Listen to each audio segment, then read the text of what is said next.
आज जब supreme court ने यूजीसी के नियमों पर रोक लगा दिया तो बीजेपी का हर नेता आकर के बोलने लगा, चाहे वो मनोज तिवारी हो, चाहे वो सुधांशु त्रिवेदी हो, चाहे वो निशिकांत दुबे जी हो।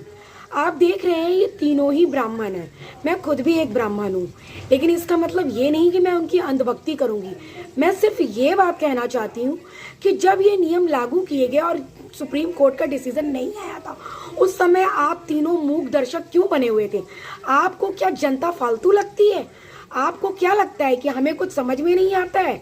एक बात याद रखिएगा, दूसरे लोग अंधभक्त हो सकते हैं किंतु समण समाज अंधभक्त नहीं है। आप ये बात बैठा लीजिए और आपको इसका परिणाम तो भुगतना ही पड़ेगा। तो कृपया करके अपनी आंखें खोलिए और सोचिए कि समण समाज चुप बैठने वालों में से नहीं है। जय हिंद, जय भारत।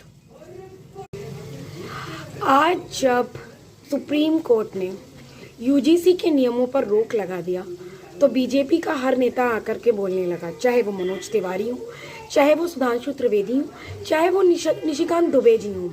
आप देख रहे हैं ये तीनों ही ब्राह्मण हैं।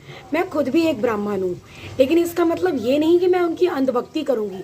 मैं सिर्फ ये बात कहना चाहती हूँ कि जब ये नियम लागू किए गए और सुप्रीम कोर्ट का डिसीजन नहीं आया था, उस समय आप तीनों मूक दर्शक क्यों बने हुए थे? आपको क्या जनता फालतू लगती है?